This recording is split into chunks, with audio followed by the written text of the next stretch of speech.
Does this problem sound familiar to you? You just built your app idea with AI and you're super excited about the results. So now it's time to launch and to turn that app into $1 million startup business. But that's when you realize that you actually have no clue how to actually get paying customers. Well, don't panic, my friends. I got some great news because I was invited to Lovable to teach a full presentation on how to go to market, where I taught students exactly how to get their first Benjamin Franklin's landing in the bank account. But I go in depth, so sit down, grab a coffee and a pen, and let me show you how you can get customers to beg for your product. Okay, Christian, that's maybe a little bit of an exaggeration, but let's get into it. We got lots to cover, starting with one of my favorite quotes. Build it and they will come is not a strategy, my friends. It is a prayer. These are the wise words of Steve Blank. He's like one of the OGs in building startups, came up with a customer development framework and is just a complete OG in the space. And it's true. A lot of people just think, hey, I'm going to build this awesome product and then they will come. And it couldn't be further away from the truth. Here's another quote from a smart guy. He is not a surfer. His name is Justin Kan, and he is the founder and CEO of Twitch. He sold his company for $1 billion to Amazon. And he has this quote, which I love. First-time founders are obsessed with product. Second-time founders are obsessed with distribution. And that means that, yes, my friends, I'm sorry to break it to you. You've now built it, hopefully. And it is time to do the other scary thing, which is to actually get it out there and launch it in the market. So in this presentation, I want to cover a couple of important things for you. And I will be answering questions as we go along. But ultimately, I want to talk about the difference between early stage and later stage go-to-market or getting customers. I want to talk about different channels and how you should select the channels that you're going to be going after customers with. I also want to talk about the channels that are probably going to be the best channels to go with early stage. And then we'll start improvising. We're going to build it live. And so, yeah, I'm super excited every time I give this presentation. But for some of you, you're like, who the hell is this guy? So let's just jump into a little intro here. I'm Christian Peverelli. I have been building startups for about 15 years. I'm in the process right now of building my fourth startup.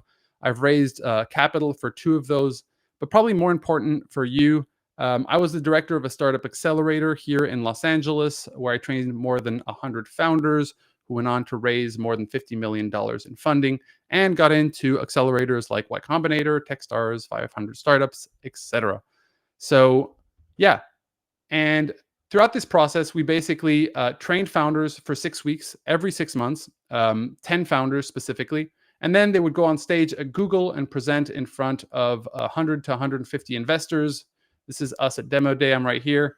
And it was actually through this process that I realized that I needed to build a company. So that's when I built We Are No Code. You see, there was a big frustration that I had, and let me go back here. It was that most people who were applying for this program, so thousands of founders, were basically, I just saw that they were stuck with no product or bad products and no customers. And it's because they didn't have technical skills on one side and because they didn't know exactly how to go to market. And so these are the things that I then dedicated a lot of my life to. 5 years specifically now is when I launched We Are No Code, was to help non-technical people. So ideally, we started this out as an online school for non-technical entrepreneurs. We now also work with businesses to help them automate some of their processes. So our mission is to democratize entrepreneurship for non-technical founders, and it's been awesome. We've helped founders like Heidi. She built her MVP in 8 weeks. Today, this seems like a really long time because this was in the age of no code. She then went on to raising more than $3 million and getting with for her platform Aware Health and getting into Techstars. This is another profile, Mike. He actually came to us. He was about to start studying like computer programming, basically. Go back to school to build an app. I was like, hey, there's a better way. And he was able to launch his app plus scale his agency to 40K with what we like these non-technical skills he was able to learn. And then we have people like business owner Gavin. He came in, had a t-shirt printing business, wanted to go software. And so he converted that into a software business for the industry that he was in. And since he already had the contacts, it was awesome. So we've now trained more than 600 founders in 23 countries, and it's just been an honor to be able to help people do that over the past couple of years. But we're now going to be talking a little bit more about you, which is the goal of this presentation. And I wanted to really start off with, if you've done everything right, we are in a place where we need to find product market fit. Christian, I already have product market fit. I know everything about it. Great. Do you have paying customers? Well, I don't. I have one. It's my aunt, and she's super nice. She's paying $12 a month for it. I'm getting great feedback. Everyone I talk to is enjoying it. That, my friends, is not product market fit. So let's talk a little bit about that, because I want to make sure that we nail the important things here. People oftentimes think, if I just build a great product, that is basically going to lead the charge. And of course, product-led growth is a real thing, and it is very important for us to build products that are able to speak for themselves and help us sell them. But I'm not a believer that products sell themselves.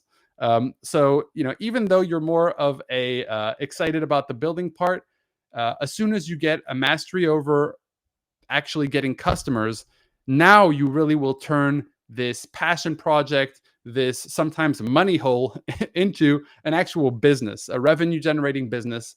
And that's when you learn how to build, you learn how to sell. And now, my friends, you are a self-reliant entrepreneur. So this chat is really, really important to me. And it's the place where a lot of people end up kind of stumbling. So let's break this down into two main things. The first point that I want to have here is that pre-product market fit and post-product market fit are completely different phases. So your main goal is to find product market fit through this specific presentation. Now, product market fit is basically a combination of a couple of different things. You, on one hand over here, and I'm just going to be doing this live as we speak, on the left-hand side, we have an actual customer. Some people call it the market. This is ultimately a customer, but not a customer. It's a customer segment, right?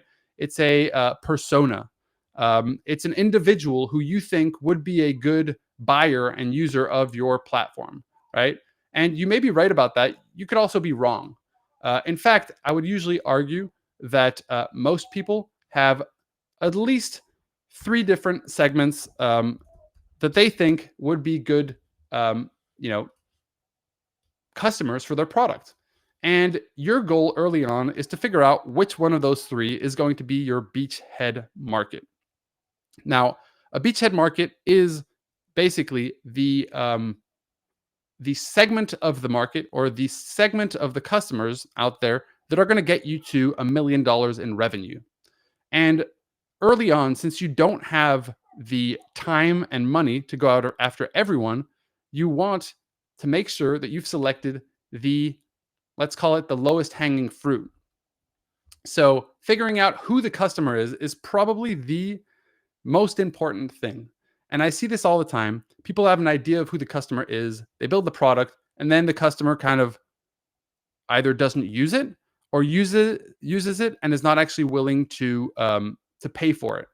And I think this is where early on, because all of you here are incredibly good, let's call it vibe coders, or people who are able to quickly adapt things. This is your biggest strength right now, the speed in adapting to be able to find product market fit.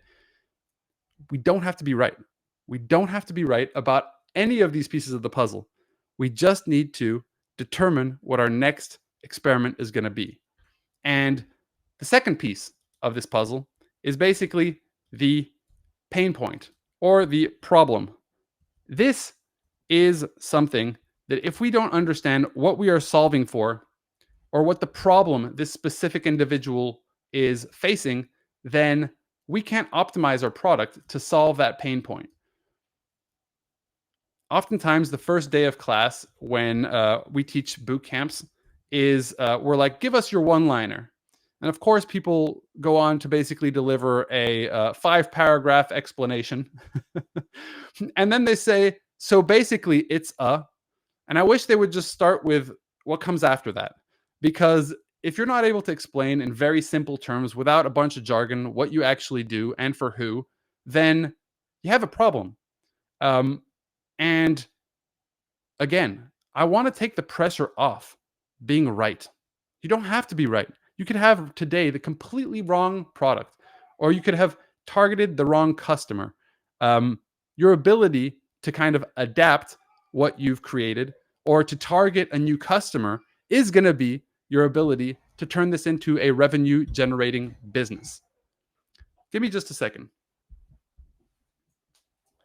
Baby monitor over here. I'm going to put this outside the door so that they can get it. That's right. So for all of you who have kids, I just want to say it's not because you have kids that you can't be an entrepreneur. I run 3 different teams at the moment. So let's keep going. This pain point, there could be 3 different pain points. But guess what? There's probably usually only going to be one key one that people are willing to actually pay for and to use over and over and over, and to use even if it's not yet perfect, right?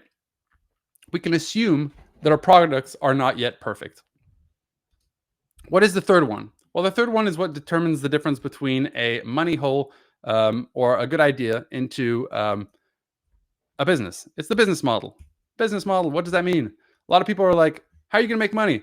We're going to have ads, and we're going to do subscription, and we're going to do this, and we're also going to have opportunity for that. I'm sorry to tell you, but unfortunately, you will have to select one.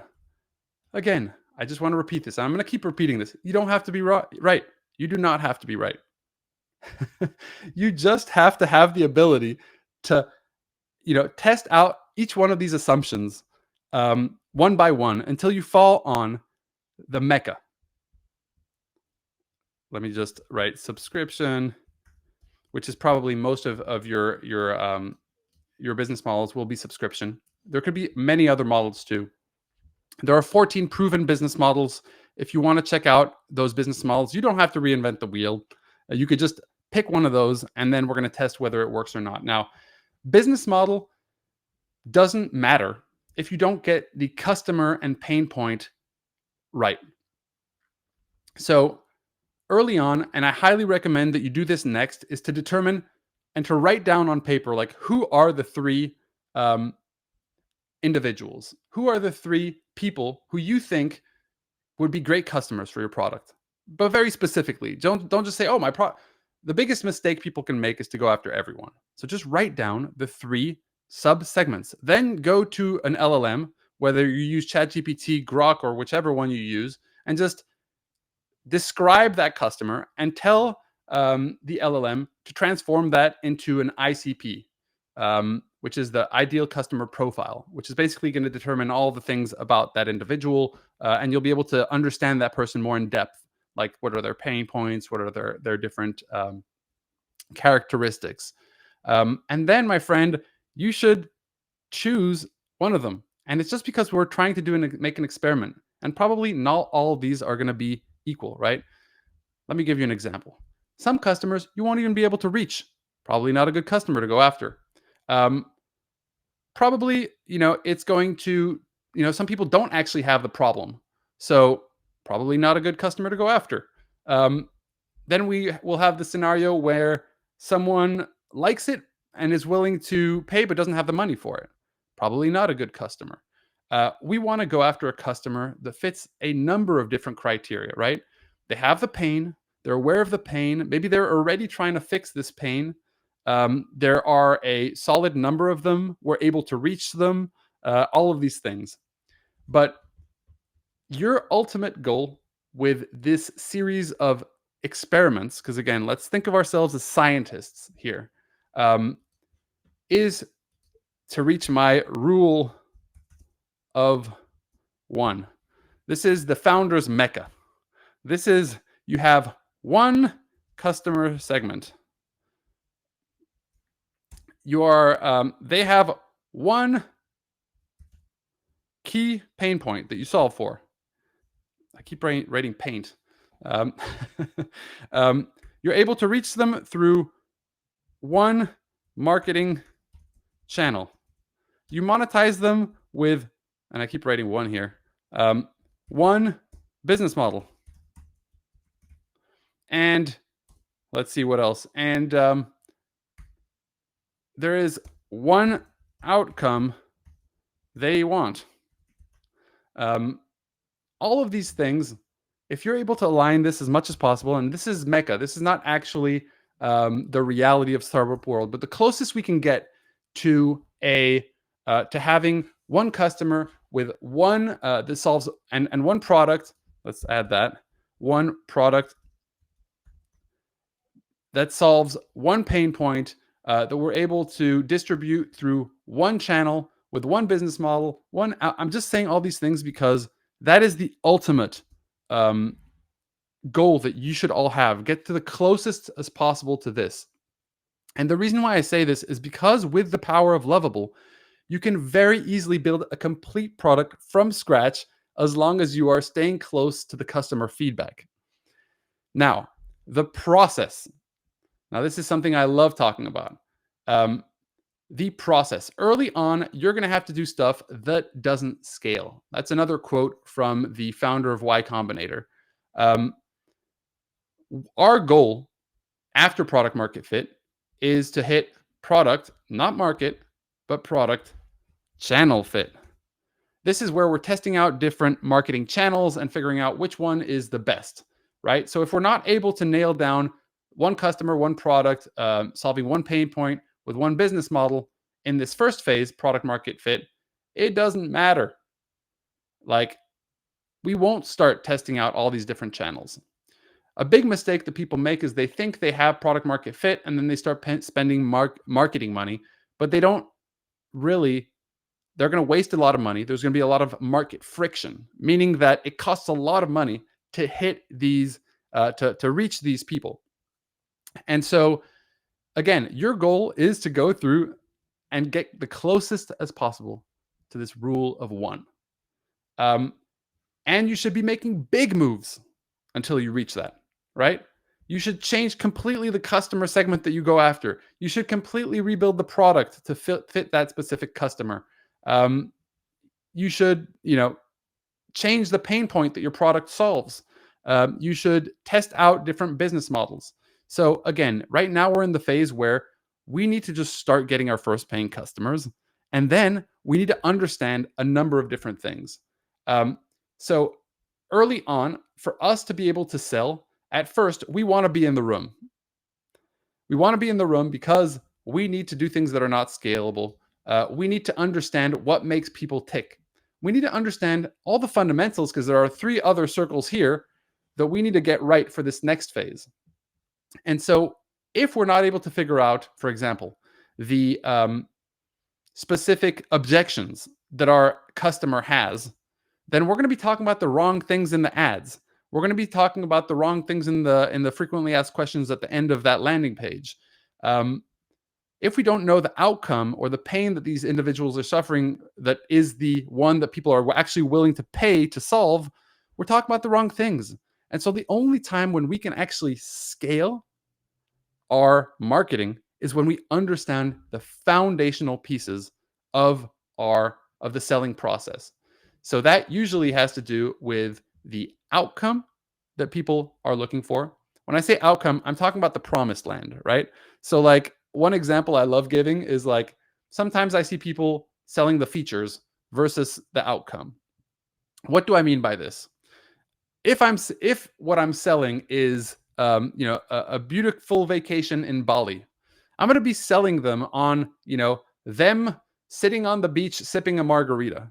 I'm not going to sell them on, okay, so you take this flight and then you're going to take a 12-hour flight. Oh, wait. There's actually a 1-hour line to check in your bags. And then there's, your kids are yelling in the flight. And that, like, those are all things that people have to go through to get to promised lands, right?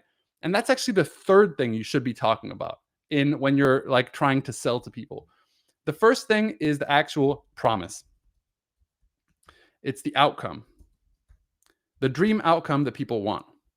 Um, I see here the question: what if there are more than one pain points? You start with all three of them, or just one? And how do you know which one to start with? Great question.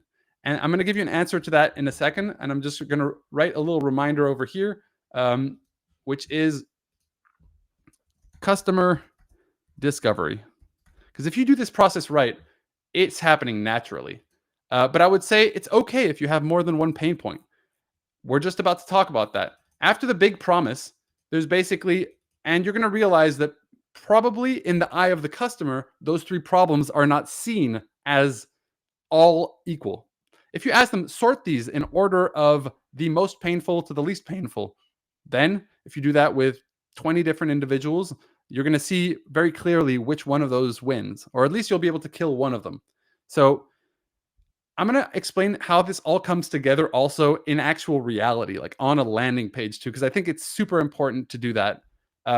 So we first lead with the promise. The promise is you're sipping margaritas on the beach in Bali, right? The benefits are going to be the smaller outcomes, right, that people get. You need to really understand the three benefits. So it could be things like you save a bunch of time, you save a bunch of money. It could be, these are basically three subcategories of the outcome, right? So here, a terrible example is actually this trip to Bali at this point, but but it could be luxury hotel, like that is, oh, great. Seamless, travel experience. That could be another benefit depending on what we're actually selling, obviously.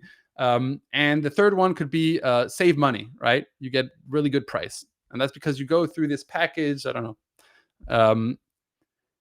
The second thing is like, you sold me on the promise, but now like, what does that mean for me? Like, what do I actually kind of get?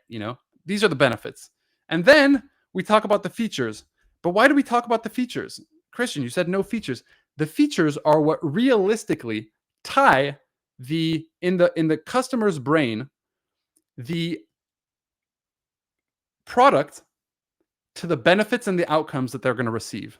So they're like, that's the promise. Okay, cool. I don't believe you, Christian. That's BS. The three benefits? Really? That sounds really cool. How do you actually get there? Now we talk about the features. The features are the things that get you there. And so this is also, by the way, the exact three things that you would. So the features are things that you're going to want to talk about third. This is the exact landing page structure you're going to want. The promise, the hero section, a big promise, probably a visual and a one line that really embodies the promise. After that, the benefits. After that, the features that give you the benefits. And then you kind of go down, and then usually it'll be things like how it works. Sometimes that needs to be explained.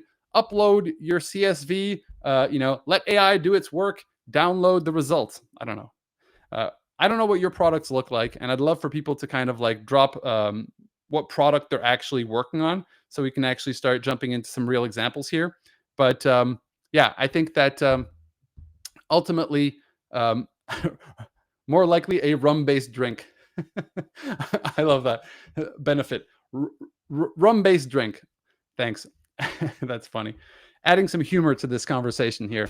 Now, at this point, you're like, Christian, where are you even going with this? Well, I'm going to explain to you exactly where I'm going with this. These things are things that when you hop on a call with people, you're going to start over time understanding exactly what it is that people want as an outcome. You're going to start, when you mention a specific benefit, people are like, oh, that's a cool benefit. That's a cool benefit. What? You can get that? Oh, maybe I should be leading with that third one that I usually mention. And what that is really fine-tuning your sales messaging, right? And it allows you to then build landing pages that can sell when you're not in the room, right? Because after we've done this, how it works, there's going to be, at some point after all of this, there's going to be a frequently asked questions. This is basically where you're pitching your product to someone, or you're talking about your product to someone, and they're like, yeah, but what about this? Yeah, but what about that? Yeah, but what about this? These are all friction points that basically are between the customer being ready to buy and the customer interested in your solution. So we want to do these things manually early on and run a lot of these so that we can crack the code on what are the things we should be talking about to make someone be able to buy without us being in the room. So a lot of people are like, "Oh, you just like build a landing page and get a bunch of traffic towards it." It's like that only works if your landing page is killer. And so understanding the deep insight from your customer base allows you to take out the information around how to talk about the offer, how to talk about the benefits, what to describe as the main features, and basically making sure that you're answering all the objections that make someone buy without you being in the room. That's the magic of marketing, is when you figured out that stuff, because then guess what? We're going to use these exact same things right here to basically, and I'll just FAQ, I'll just say objections here. We want to objection busting, because we know that 10 people ask the same question. We need to answer that question within the landing page. Why? Well, because you're not going to be in the room. Like, that's the big difference. And this is what we're going to talk about now. Early stage finding customers is a methodology that is proven in the startup world. It is the first 100 customers. This is, or 200. You could also do that. First 100 customers. These are people that we're actually going to target personally, and we're going to get all the insight we can from going out there and having conversations with them. And then we're going to be able to use this information to go out and get the next 10,000 customers. Why? Because here we have to be in the room. We have to do things that are not scalable. Here we start using all the things that we learned in that process to start closing people without us having to be there, right? Or even if we are there, to be able to do that, but we have a much higher closing rate, right? So, for example, if we say, "Oh, I need to have an event or a webinar to present my entire thing," great. The way that you're going to know how to talk about your offer potentially at the end of that presentation is going to be through understanding exactly the things that make people click. I know I'm going pretty quick here. I hope I'm not losing people. Let me know if my pacing is good. This, my friends, is where you can go scalable marketing strategies. Scalable marketing strategies, my friends. This is what we're all aiming for ultimately, where you just run ads. But guess what? If you're not talking about the right outcome, if you're not targeting the right individual, and if you're not saying the right benefits, and if you're not busting the right objections, you're just going to spend a bunch of money and it's not going to see results. So this is really, really important. Now, at this point, people are like, okay, cool. So how do you go about this first 100 customers, right? And this is what we're going to start talking about right now. Your pace is great. Gordon, I love you, buddy. Let's talk about this first 100 customers. Now, if you've done this process right, and trust me, I know that most of you haven't, because I run boot camps where I teach people this stuff and they don't actually do it. Customer discovery. A lot of people think that's just talking to customers. Here's the big thing they don't get right. They tell people about their product and they turn this into a sales conversation. And if there's one thing I can tell you is that if you are doing sales at this point, you are messing up the whole process.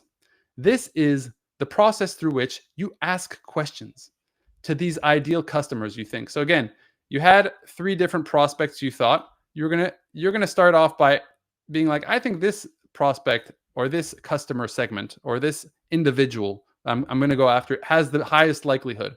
And I'm going to do, let's say, set up a couple of interviews with these individuals. How are we going to set up those interviews?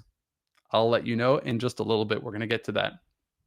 But ultimately, this is the place where a lot of the magic happens. And guess what? It gets you over the fear of selling. And it's sales without being sales. What do I mean by this? There's a couple of key questions that you can ask.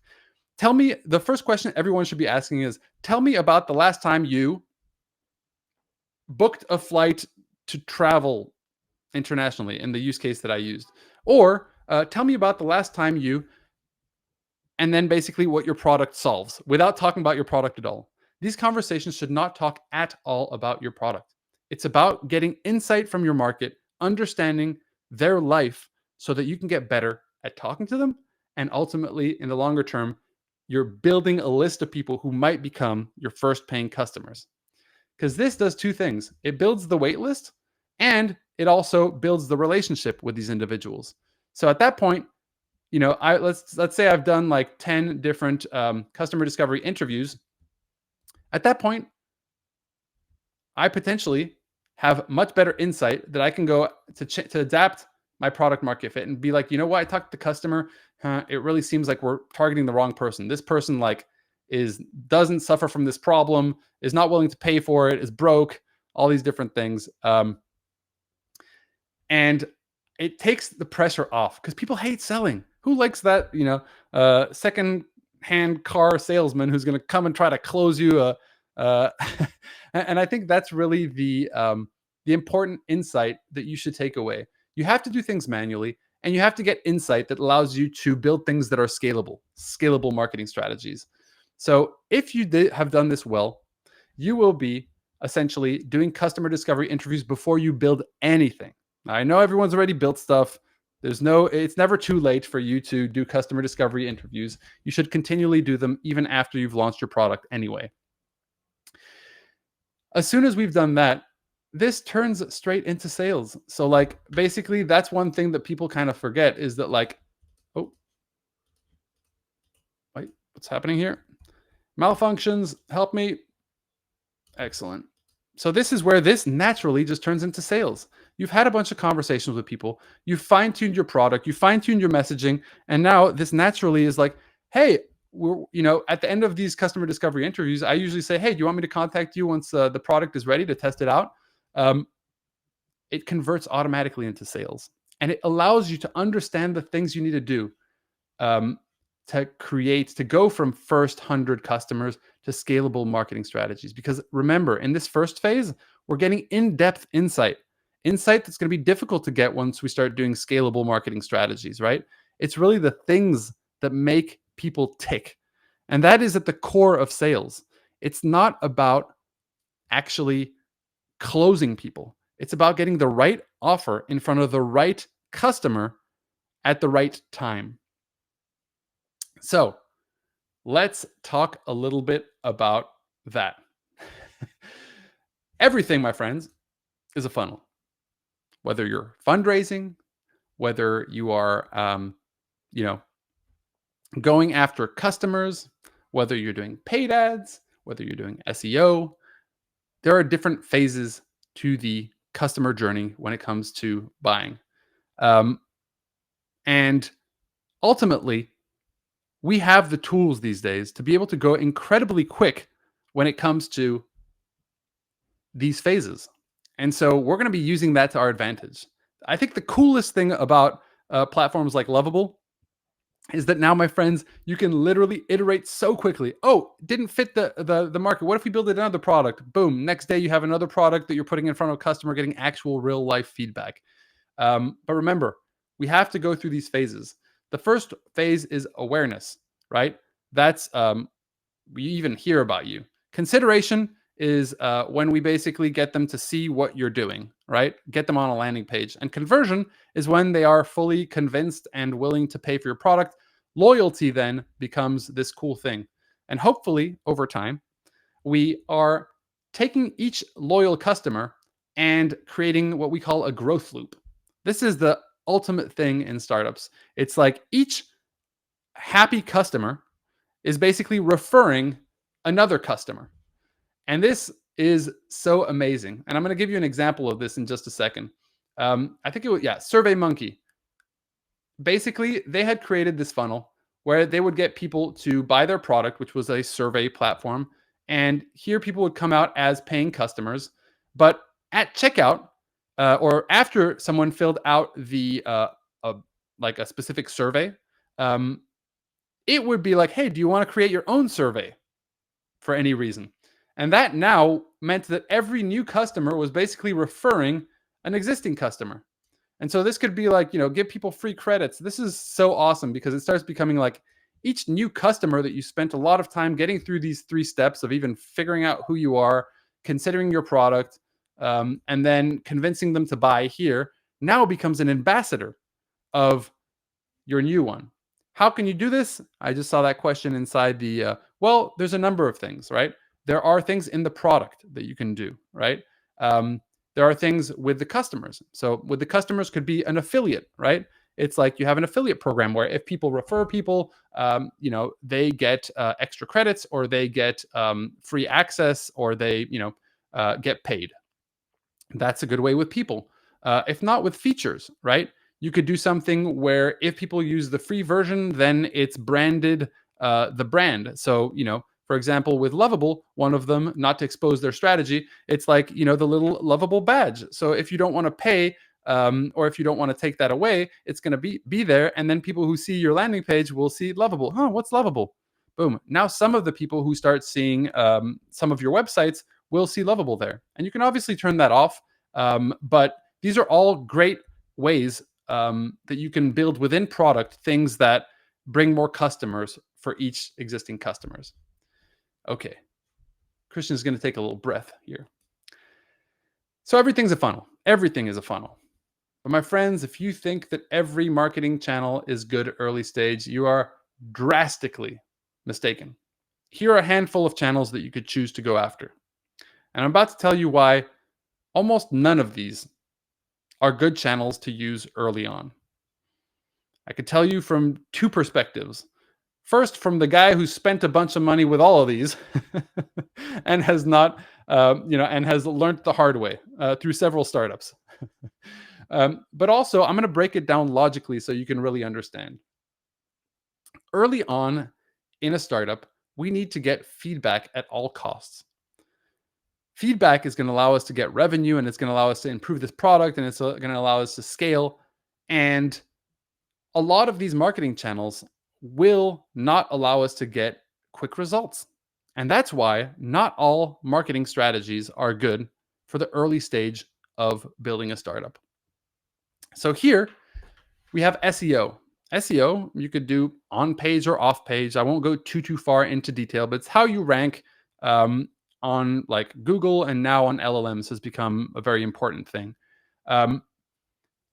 You can take steps, to improve this. But usually you're going to see the results of those steps coming in as traffic 6 months, 9 months, 12 months down the line after you've taken the actions that you need to take. That might be writing a bunch of blog articles. It will probably be finding and creating backlinks. Again, I'm just naming things. You can rewatch this if you're interested in.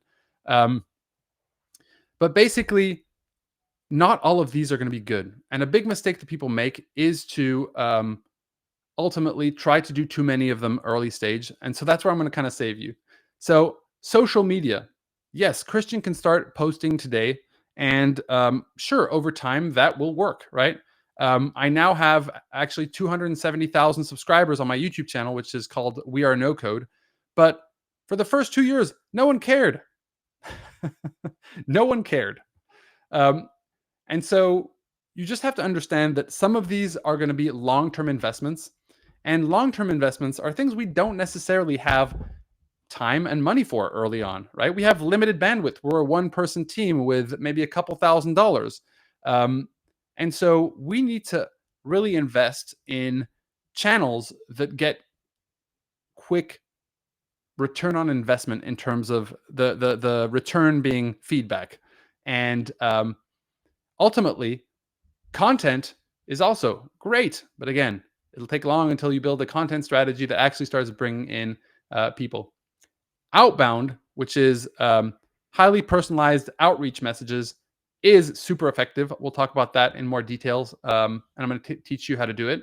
Paid ads can be interesting, but again, if you haven't figured out the big pieces of the puzzle, you are spending money on a test. Just understand that. It's not necessarily to get the customers, it's to test different landing pages and ads to get quick responses. But there you're going to basically be able to, and I'll show you how you could do this inside Lovable as well.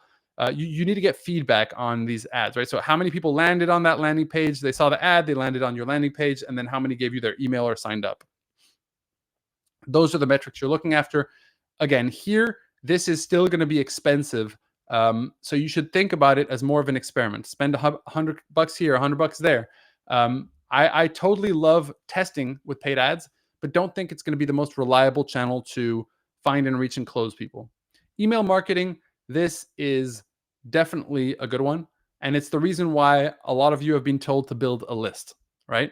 It's because once you get people's emails, you can start dripping value to them via email. And email is quite cheap, and it is very sort of direct response in the sense that, like, either people answer or they don't. Influencer. Now I do some influencer deals as the influencer, which is kind of funny. And you have to have money. It's going to be expensive, and most people will not answer. Affiliates, this can be good, but for early stage, again, it's a bit more complicated to set up. And so although you could do all of these different things, the one here that really, the two really that stand out the most for me, and that have been used by early stage startups for now more than half a century, 50 years in Silicon Valley, and that are used by tiny startups and individuals trying to launch, the same as large companies looking to grow their go-to-market motions, are outbound, and email is the other one. And there are really three key things that we have to understand about this. There are three important things. Outbound is, and why is outbound so important, is because it can give us very good feedback, right? We reach out to people, they either answer or they don't. And if they answer, we're able to potentially have a customer discovery call. It's what most of you will have already used if you're doing customer discovery interviews. And it's also a great way to do demos or sales in later stages of the process. Now, one thing people get wrong here is that they just kind of like send out to everyone the same thing. But there are really three core steps here that if you get right, you're going to differentiate yourself. The first one is build a list. You got to build a list of prospects. We're not going to blast this out to everyone. We're going to go to yoga teachers in San Francisco who run classes for a larger yoga studio. Like, be specific. Again, this is where selecting your ideal customer, even if you're wrong and end up changing that, is going to be so valuable. The second phase is going to be to get some actual, like, do some research around these people. So it's like, usually enrich. Do some research around these people, understand them a little bit more personally, and also get their contact information so that you can actually reach them. So this is called enrichment. So enrich these leads, build a lead list, enrich these leads. And then the third thing you would do would be to draft. And this is where people also get it wrong.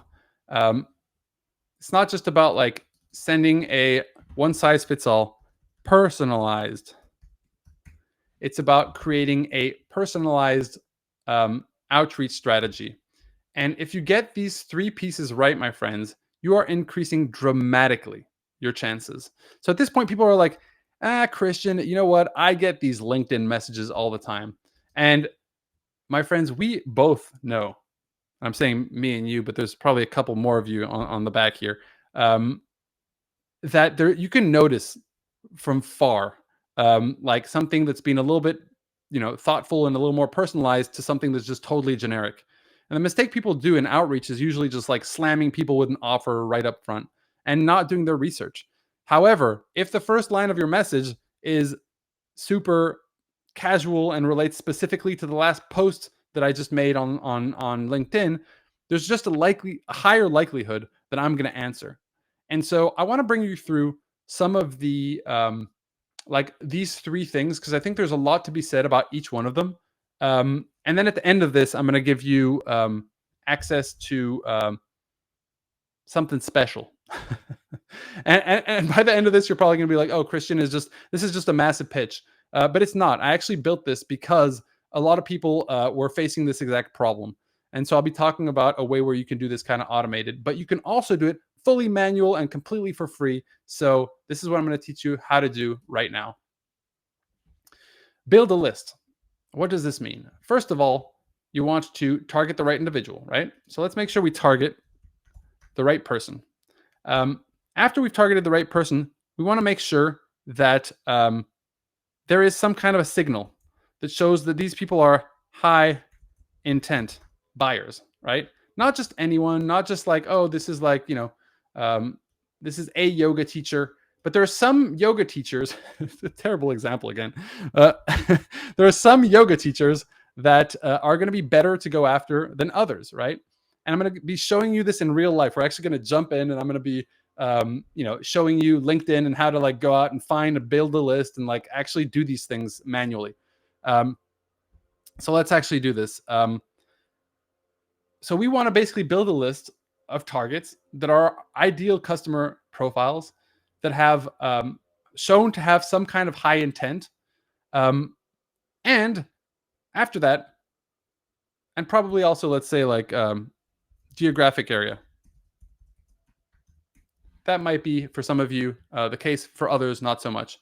And what if we have a consumer product and not a B2B product? Great question. Thanks for putting that. I'm kind of looking at the chat, but we'll be doing a lot more Q&A in just a moment. They're pretty much similar things. I would say that what you would have to kind of do differently would be to understand that you have to target more than one person in a B2B company. So like there's more than one person and it's also a different sales cycle. But ultimately, if it's in a B2B, you still have to determine who is the person. Is this the product manager in a tech company with 11 to 100 employees? Yes? Great. Let's build a list of those. Signals, I'll be talking a little bit about that. And then potentially geographic area. Maybe you're targeting people in geographic areas who earn in dollars. So they have the, maybe not. Maybe it's more for your local market. That really, it's you don't have to determine just the geographic area. I'll actually take this out. Enrich. What are we doing in enrichment? Once we have this list, let's build a list of 100 people at least for each one of these campaigns. We are going to want to find two things, as I mentioned. We want to actually find their contact information. So this could be email, phone number.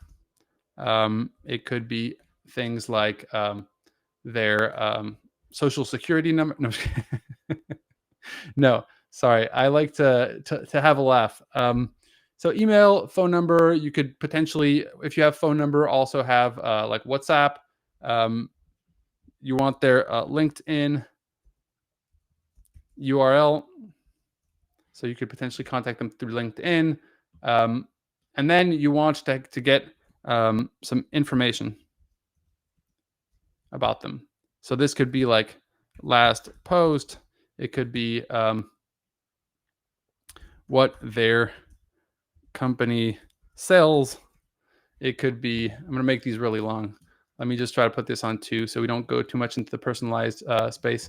The last post that they did on LinkedIn, what their company sells, something that's highly personal. There are some cool ones like job change.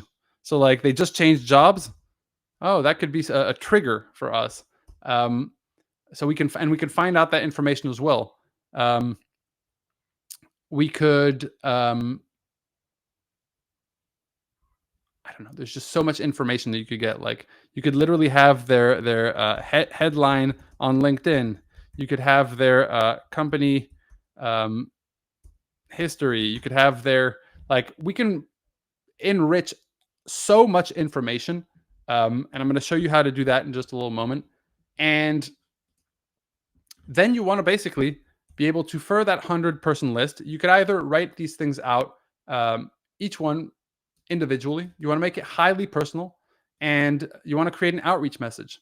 So here, LinkedIn is not the same as email. If you receive an email, it's going to be a long email. If you're doing LinkedIn, make it conversational. Don't create a full email pitch right out the gate. So we want to treat different. You might have to create different personalized messages um, based on the channel you're going after. The other thing that you want to also think of in terms of creating personalized outreach is going to be that we have to write a very simple message. Here's my 3-point formula. Highly personalized first line.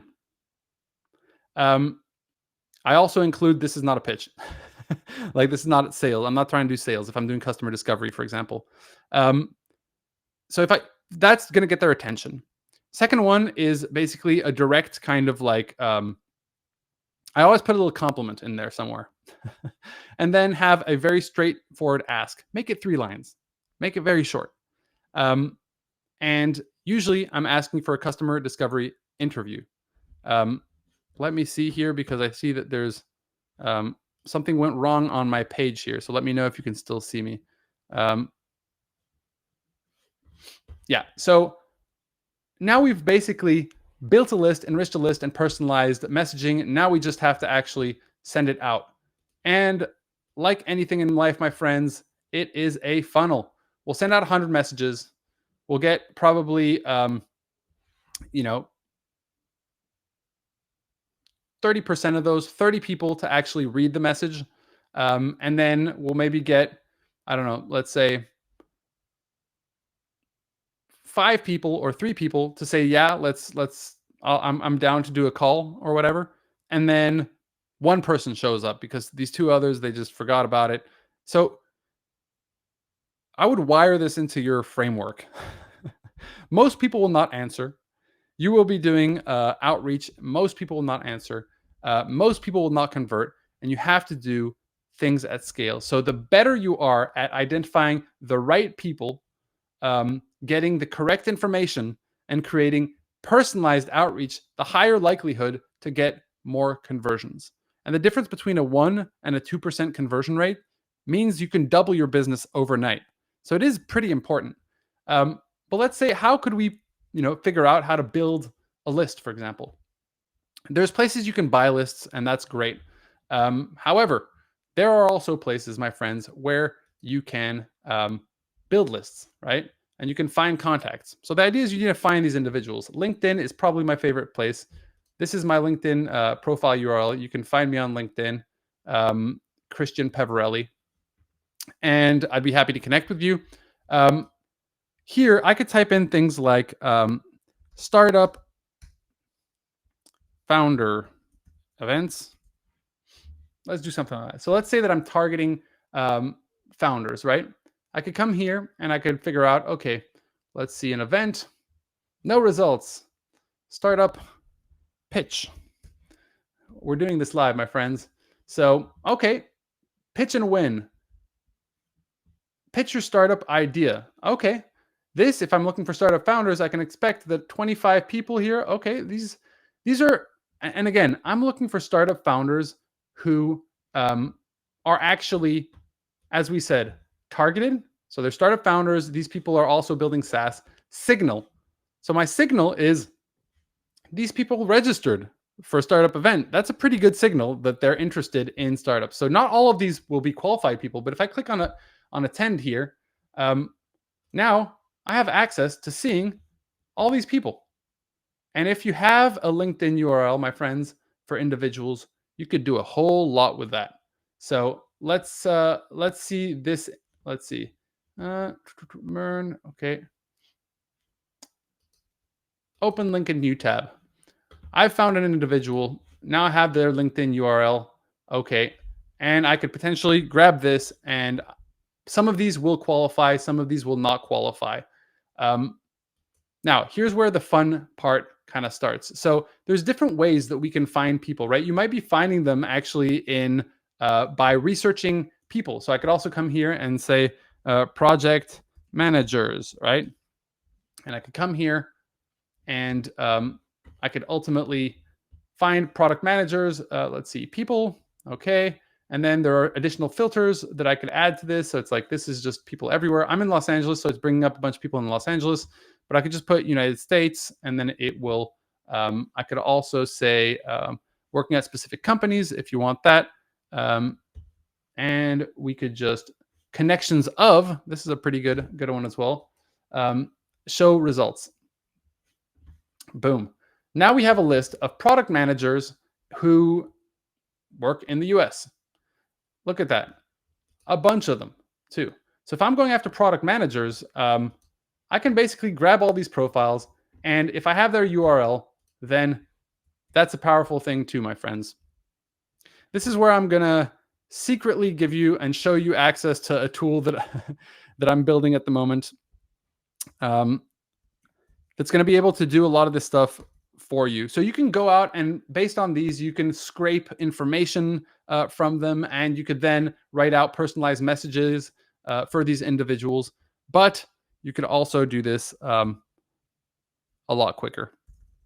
So basically, one of the companies that I'm launching in a couple of months, and you can get free credits to, is called Outbound. It's a way to basically think of it like Lovable for finding customers. So I'm going to very quickly kind of show you what that looks like. And you are actually the first people ever to see this in action. We have a very first version of the product. Here you could basically ask it to build a list. So like build a list of product managers in the US working in tech companies. This is actually attached to a bunch of data providers that's going to allow us to build out this list. Because I'm not going to spend too much cooking, I know we're already kind of over time, but here it's ultimately finding these prospects for you. And on the right-hand side, instead of controlling something, you're controlling a list. So here it's actually going to bring in a list of people who fit this criteria. Again, let's just refresh here, just in case.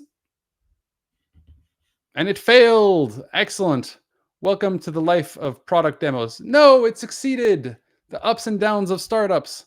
So here it's actually brought in a bunch of product managers who work for tech companies with their LinkedIn URLs. And now I can do things like, please find or please enrich the LinkedIn URLs for these people.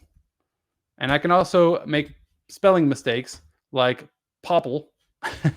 But ultimately, we can do all of this within Outbound. And we're now preparing it so you can actually do outreach as well. We're in the process of building this at the moment, but you're going to be able to build highly personalized lists and do direct outreach to these individuals without writing a single line of code. And so this usually people are spending thousands of dollars on data, and then they're spending lots of money on other tools. They're trying to scramble them all together. We've kind of brought it all together. And as you can see here, we brought in all the information about these individuals, their occupation, their all of their things. I'm not going to show you too much, but from here, you can basically also do research agents. So like, okay, now go and check out their websites and tell me, who their customer is, right? So maybe that first line that's highly personalized when we start writing the messages is really something around, I know that you're helping out, engineers, build integrations quicker with your software, and that for thousands of people at the same time. And so this is something that we're really building. You can also do this stuff manually. So don't wait for us to give you free credits to this. However, we will give you free credits to this. I got confirmation from my team. To get those free credits, you'd have to go to outbound.io. I think we have our old landing page. We're rebranding. A way for you to do personalized outreach at scale and to basically find and close more ideal customer profiles. So just fill in this information here, and you'll be the first to get access to it when we launch with some free credits as well. That's outbound.io. You can see it underneath. But if we come back here, and I don't want to make this like a huge pitch fest, like here we can like write personalized messaging, then we can send it on LinkedIn, then we can, personalized emails as well, et cetera, et cetera. But we're not going to waste our time here. I really want you to understand the fundamentals here, which are that, over time you will be able to test different channels, right? But this channel gets you on the phone with people, and it allows you to do this first 100 customer process to be able to understand the things that really make people click. And then we start building landing pages. And now we can start investing because we know what makes people click. As the founder and CEO, you should be basically, at least getting on 30, 50, 100 sales calls before you start considering outsourcing things, because other people can do this for you, but you're the only one who has decision-making process to make these big moves. Oh, we're targeting the wrong person. Boom, change it. Oh, actually, it's a different benefit they're looking for. Boom, change the landing page or the offer. Or, oh, they're actually looking for this instead of that. You can make these big moves. And if you don't have this feedback firsthand, you're going to waste a lot of your time and energy trying to figure it out. So I really highly recommend that you just take this approach, just like right now. And this is something that you have to get used to. The first time I created a YouTube video, I was terrified. People were going to judge me. Oh my God, what if I say something wrong? You should see me cringing watching my editors like edit. The edit was awesome, but I just cringed every time I heard my voice. And it's a similar thing we got to get over with kind of outreach and sales. It's really important for us to get over the fear of reaching out to 100 people and only 20 people read our message. It's like, but if we start getting the mindset of like, it's not personal, it's just that everything is a funnel, like, and that we have to do things in large quantities to be able to get results from them. It's the same thing with outreach. It's the same thing for sales. It's the same thing for fundraising. It's the same thing for paid ads as it is for influencer marketing. It's pretty much the same thing for most tests that we're going to be running. And so, one thing that's important for you early on, and I want to go into the Q&A now because I think that'll be valuable, is to remember where you're at. Remember that your advantage building with Lovable is your ability to quickly make big changes in your startup. And as soon as you fall out of love of your startup and fall in love with the process of experimenting with these hypotheses, at first, these really big hypotheses that you have, that's when you start unlocking these big things. And trust me, most people, once you lock product market fit, now the whole game changes. It's easy to convince people to join your team. It's easy to convince people to invest in you. It's easy to have confidence in leaving your job. A lot of things become easier when you find product market fit. You don't have to quit your full-time job. You just need to be able to figure out what the next experiment is, put that experiment to play without thinking that it has to do with you being right or not right, or are you intelligent or not. Let go of all that ego. That's all BS. That's all stuff that's going to hold you back from the ability to make big decisions by doing tests and also running these experiments one by one, fine-tuning the offer, making sure we have the right customer, making sure we're targeting the right outcome and the right pain point. And then once we have people who are using this product, we've gotten lots of feedback, and we have a product that's starting to get first sales, we could start talking about scaling that out to more people. So thanks so much for joining. My big thing for you is like, entrepreneurship for me and for many of the people that I train is a career. So don't think of this as like right now. Invest in yourself and your ability to get better at this, just 1% every day. And to, as Malik is saying, try to put your imposter syndrome in the back seat. And the best way to do that is by actually taking actions. And I think that Lovable is such a great way to do that. I also did want to do another little shout out to Make. Make.com is also a sponsor. They're doing a session next week. Check it out. If you go to their support channel, they also have 12 free months. So you could, like, for automation. And that can be something that could be valuable to automate certain things. in your daily life, because ultimately most founders are running around watching 1,000 videos, not really taking action, and usually working on 1,000 different things. And if you end up being that person, it's okay. I was that person. Almost everyone who started their journey was that person. But you need to change the narrative. You need to figure out what are the important things for you to work on that really move the needle, and not do everything. Marketing is the world where everyone's telling you to post 6 times on LinkedIn a day, plus do all this. If you get caught up in that, man, you're going to be so busy and you're not going to see actual results. When in reality, you just don't want to look in the face one of these 3 big things that you haven't figured out the problem, the product that, that fixes this pain point, or maybe there is no pain point, that your customer segment is actually never going to be a good customer segment to go after. That your business model maybe is just like people love your product, but they're not willing to do it. So I just really want to encourage you, because I was a person who was non-technical, who had never launched a tech startup in my life, zero tech background. I literally had my brother set up my first email address as a kid because I was more of an outdoorsy guy. And I didn't get there overnight. So just believe that by continually investing in yourself, you're going to be able to see the results that you're really looking for. And that's what I want you to walk away from today with, is just, you can, if you take the long path, figure out and build great companies. So let's freaking do it. Let's go. That's what I always say on my YouTube channel. Let's take some questions. I really want some questions.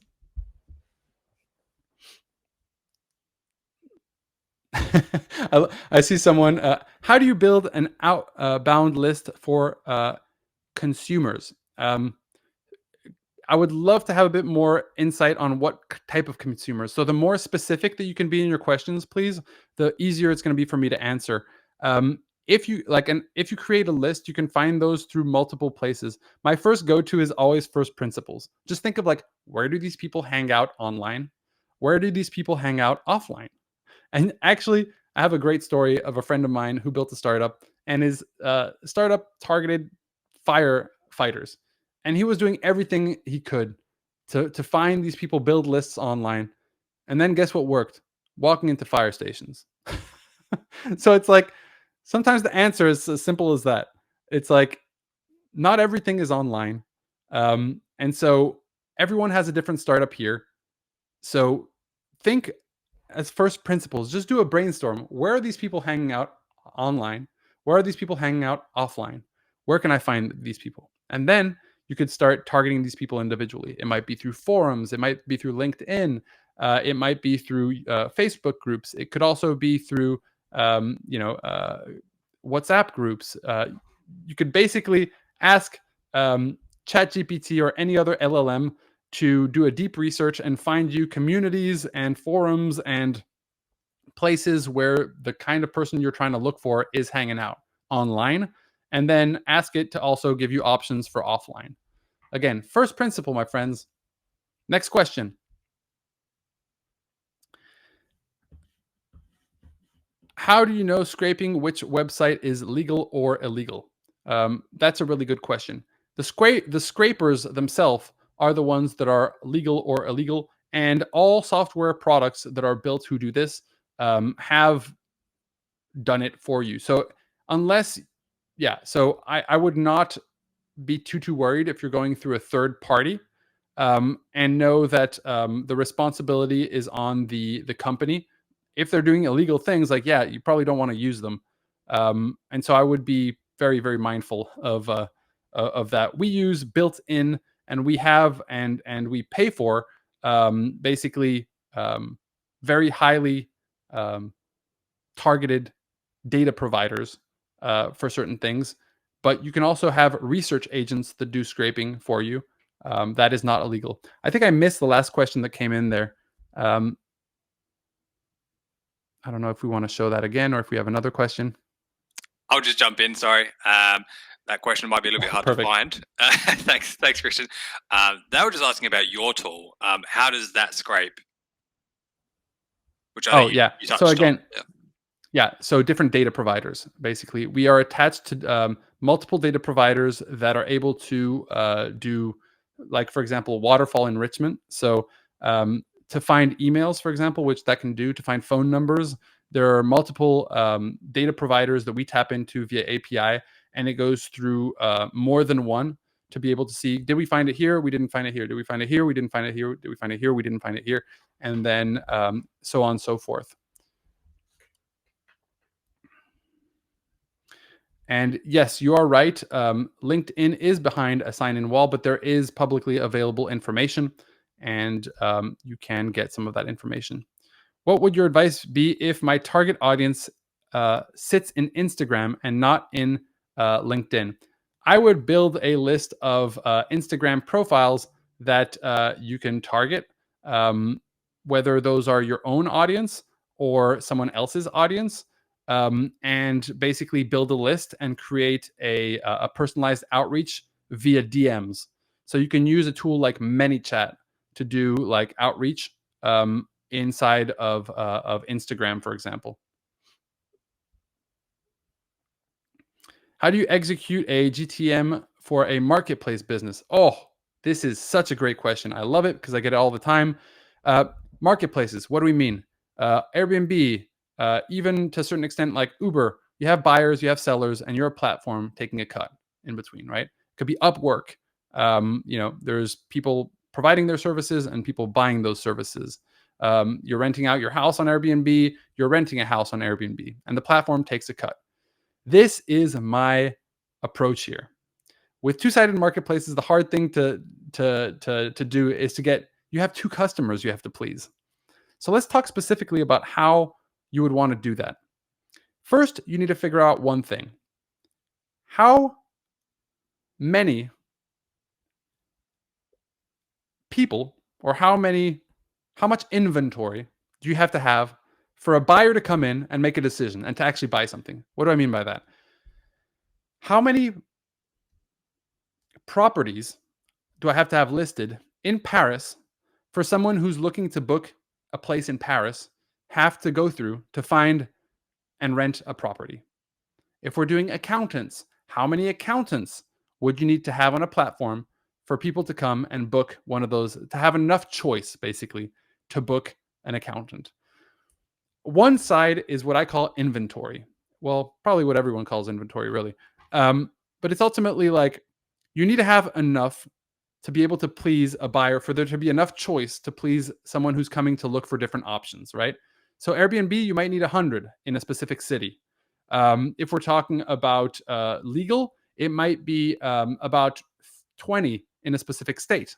That's enough for me to go through 20 different like law firms. Great. I found one. I'm going to ask these 3. Excellent. These are well rated. Great. Make a decision, ping them. Okay. Hire one.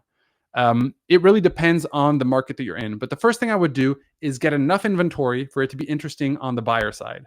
So you focus, and that pitch is really easy. It's like, hey, you want sales? You want more business? Everyone's like, yes, I want more business. Great. If you want more business, we can bring you more business.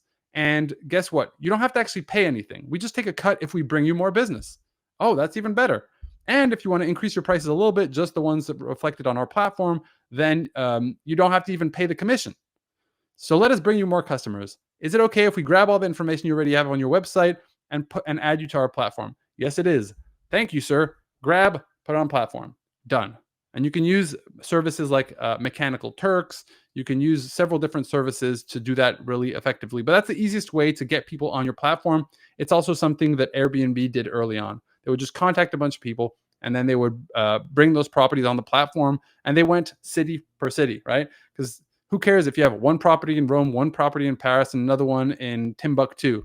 Like, you don't have enough inventory to be able to do it. So some require to have enough choice in one geographic area. Others, you wouldn't, right? Some software businesses, they just work internationally. So that's the first thing you have to do. And once you have enough inventory, then you start going after the buyers. And that's really the name of the game. Because if you're not able to get people to pay for it, you never get these people paid. No one cares. Good, cool story. You might not find it cool, but early on, Airbnb, you remember how you had to like request whether it was available? and then it would like send, like, you couldn't just book a property back in the day. And I'm probably old. Some of you who are like 10 don't even remember this. But basically, you couldn't actually book it. You'd have to like wait until the other person confirmed. Why was that? Well, because the hosts didn't care enough and didn't believe enough in Airbnb to keep their schedules up to date, their calendar up to date with availability and pricing. So what Airbnb did was just create a system where they had now 48 hours when a request came in to say yes or no. So, that's a great thing. Another good piece of advice for these platforms: don't try to do automatic payments through the marketplace right out of the gate. Your MVP could just be a searchable inventory of different properties that you have on the property. And if people say, I want to book it, they're now, it basically sends you an email, and then you're in charge of connecting them manually at first and getting people to pay. Because for the first 10, 20, 30 customers, right? And I see a lot of people wasting a lot of time and money trying to build every single little feature, and then realize, oh wait, but we're not able to get buyers. So it's like, and that's what we call the Wizard of Oz MVP. It's basically, the Wizard of Oz, it seems like this big voice with all the flames and all this stuff, and you just realize the guy behind, like, like pulling in different things with a microphone and like behind curtains. It's kind of like you're showing that you've built basically something that provides the value, but then you're actually manually in the back, like doing some of the stuff, right? And then you can build out software and automations to automate everything. There's no problem with that. But again, it's a quick way to get to market. And ultimately, your customers only care, like, did I book the property or did I not book the property? You're able to give them the outcome without having to build for, a really long time, the product. So yeah. All right. Just last question. I know your time's valuable, Christian. You know all the tools out there. When it comes to go to market, when it comes to any of the no code stuff here, what are you using? I know you mentioned Make for, you've got automations that can help with your go to market. Is there anything else that you are working with right now that's your go to? That's a great question. So what I currently, and my go to market is different than other people's go to market because it depends on the phase of your business. Now, for building, I am always building MVPs in Lovable and Supabase. Those are like really my go to platforms. And if you are able to learn how to, people think it's just like, oh, you type in a prompt and you get it. It's like, no, to build these whole things end to end and to know how to do it for not one product, but any product, you kind of need to learn the methodology that you guys are going through a lot of this stuff in this process. So those are definitely tools that I love. Then we're using our own tool, Outbound, which has been very good. That'll be publicly available in just a couple of weeks. And then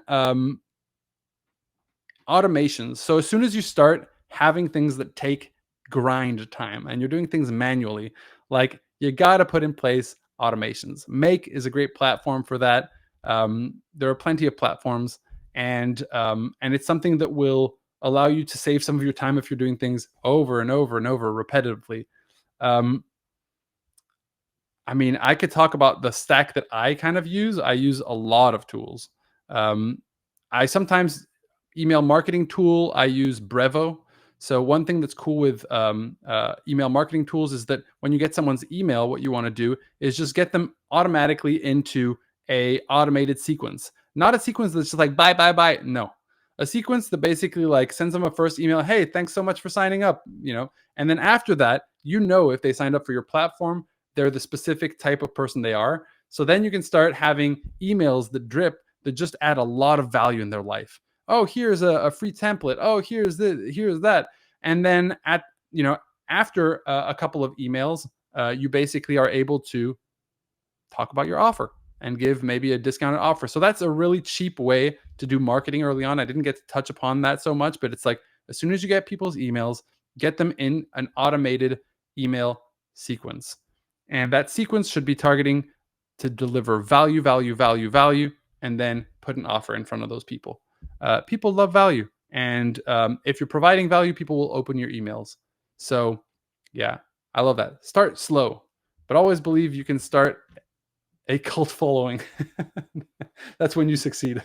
It's funny because, people kind of talk about me now that I have some followers on LinkedIn, a little bit like that. But the truth is that like it's by providing things for free and valuable stuff. Like my videos eventually became valuable. At first, no one would watch them. That people start building trust with you. And so, you know, what all the social media gurus talk about is kind of true. It's like if you give lots of value, people start seeing you as a specialist in this field. They start, you know, liking you more because they're like, this person gave me good value, and that's where you're kind of building trust. So if you ask me what the sort of future of this industry looks like, it is really in you know, building out personal brands, and building trust through them, and then you know, for people who are interested, you have a way to target those people and go after them, but people who already know you, right? So it's like now one of the things is like I'll put out content, then people will come to my website, then I can identify them as a website visitor, and I can send them a message if they're inside the ideal customer profile I have. And so we're going to see a lot more of that. And Outbound is really a way to be able to bring that to people who are not highly technical in the go-to-market space. Because if not, if you're highly technical, you can put together like 5, 10, 15 different tools who can do a lot of these things. But we're really realizing that like there's value in simplifying the process. And everyone's looking for more customers, right? So yeah, long-winded answer there, Brendan. No, beautiful. Appreciate it. Very good. Very helpful as always. As I said, without your videos, I wouldn't be here. So you put it out into the world, and it's coming back. I'm glad everything's going your way. Can't wait to see what happens with Outbound. Absolutely, I appreciate it. And let me just shout out my YouTube channel here. Do it, please. It's great. Shouting out my own. So it's just youtube.com/ and I don't know if there's a channel I can put these links in. Also connect with me on LinkedIn. Like I'm always happy and down to hear from people. Our website's wearenocode.com. Yeah. And I will tell you the power is in you, my friends, because I really do believe that anyone these days is able to execute on their ideas. But the difficult thing is to overcome your own boundaries. And that oftentimes, you know, I don't like to be the mindset guy, but oftentimes we start believing stories of ourselves like I'm not technical, or, and I'm so glad all of you are here because you are part of the people who don't believe that, because you, you know, believe and have seen firsthand yourself building with Lovable. And that, my friends, is a mental unlock that then shows you like, oh, maybe some of my other assumptions are also incorrect. And you can start crafting and becoming the person that you really want to be. And I do believe that we all have capability to learn many things. Yes, we were all dealt different cards and we're naturally good at certain things. But one thing that I've learned is I've been able to learn things that I never thought would be ever accessible to me, you know, again, and I was never interested in tech. So, you know, definitely do your own personal work as well. Like work on your own self, because that I think reflects in your business as well. Your own limitations, self-belief things, maybe, you know, maybe traumas for some of you. Sorry about that. You know, it happens to all of us. You know, those things are things that actually end up holding you back in your work life as well. And in your entrepreneurship journey, those will always be challenged. It's very difficult to separate you personally from what you do in entrepreneurship, because you take everything kind of personally. You know, your startup is your baby, and if it fails, you feel like you're a failure. But I'm here to tell you that's BS, and you should separate those things. You have value no matter what, my friends. And if you let go of that, man, it becomes a game, an amazing game that we can play in the era where AI is unleashing for all of us. So take advantage of it, please, because I really wish all of these tools were around. When I started my journey 15 years ago, it would have been a lot easier. Awesome. Wow. Thank you so much. So motivational. That's your next pivot right there. You're going to be a motivational speaker. There you go, man. I've figured it out. All right. Thank you, Christian. Thank you for coming along. Thanks everyone for being here. It's been fantastic. Keep building. Christian mentioned that he didn't get to touch on marketing. That's next week. Exciting things happening. Thanks again. Enjoy your day, Let's everyone. go. Let's go. Take care, everyone.